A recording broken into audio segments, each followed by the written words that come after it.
Hello and happy Friday, everyone. Phil Pinarski here with another Daily 8 on the News 8 Live Desk, and we've got 8 top stories that you need to know today. We have some big news to kick off today's show for those of you who frequent downtown Grand Rapids. After months of construction, the city of Grand Rapids says that the intersection of Fulton Street and Division Avenue is finally set to reopen this weekend. Crews are expected to be out making the pavement, lining the pavement at the intersection ahead of it opening back up sometime on Saturday. It was initially set to open yesterday, but the weather delayed that plan, and then plans today were foiled due to the pavement still being too wet for crews to get out there and work on. The intersection has been closed since July as part of a $5 million project to improve utilities down there, replace a water main, as well as a city power duct bank. A former linebacker for the Detroit Lions was reportedly charged and arrested for assaulting police officers during the January 6th insurrection. Antoine Williams was taken into custody in Savannah, Georgia Thursday. He faces felony charges of assaulting, resisting, or impeding officers and obstruction of law enforcement. Williams was drafted by the Lions in the 5th round of the 2016 NFL Draft out of Georgia Southern. He was cut after training camp of the next season. Williams is now one of more than 1,500 people who have been charged in the insurrection. And hunters in Michigan were up early this morning as today marks the start of firearm deer season in the state. The Michigan Department of Natural Resources said that they expect roughly 500,000 to 600,000 hunters to participate this season, and it could not come at a better time as many municipalities just in Kent County alone have called the deer population a problem and are looking for solutions. Deer season runs from now until November 30th of this month.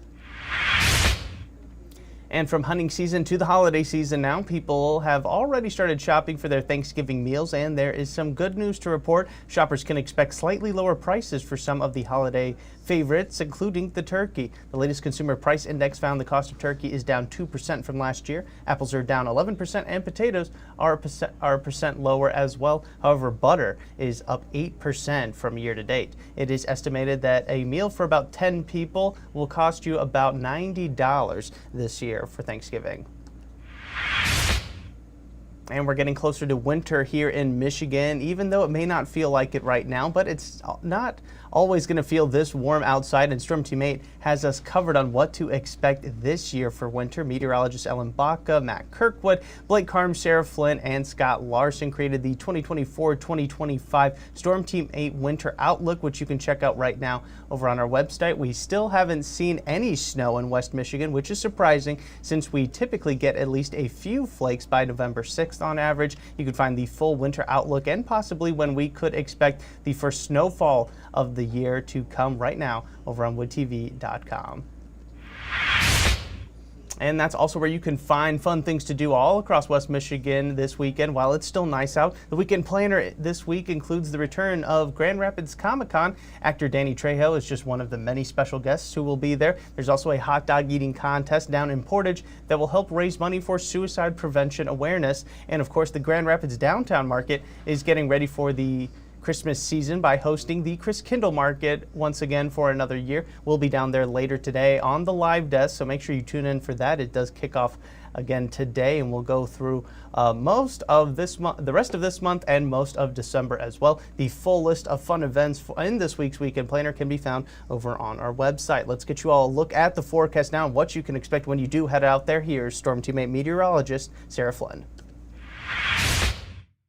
And good afternoon, West Michigan. Today, not too bad. Temperatures will still be in those low 50s for highs, which, believe it or not, is still above average for this time of the year. Cloudy skies persist, though, but not a bad day to head to the Chris Kindle Market, the opening day.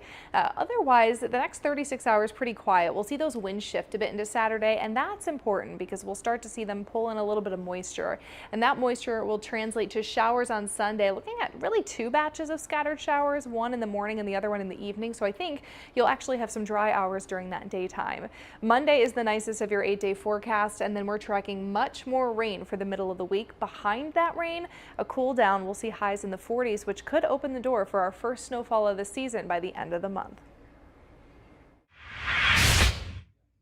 All right, thanks, Sarah. And we end today's show by meeting Chip Croblin. He is the facilities manager at Exodus Place, a nonprofit in Grand Rapids that is currently in need of some fundraising. The organization helps those transitioning out of homelessness, but need about $800,000 to keep things running. That's why Croblin is sitting on the roof of the building to raise those funds. He's calling it Roof Sit 2024. He's been camping out on the rooftop of Exodus Place since November 6th and has been using a bucket to transport his food up and down a ladder while doing so. Croblin doesn't plan on stopping anytime soon, even with the chillier conditions coming. He said, though, that it will be worth it when he does, and the group does, raise all the money needed. And that is going to do it for us today on the Daily 8. I want to thank everybody so much for tuning in to this latest edition of the News 8 Live Desk. Remember, we will be live again in about an hour over at the Chris Kindle Market, so be sure to tune in for that if you don't plan on heading out there today and maybe want to see what's in store this time around. Again, thank you all so much for tuning in, and we'll see you again on Monday with another Daily 8.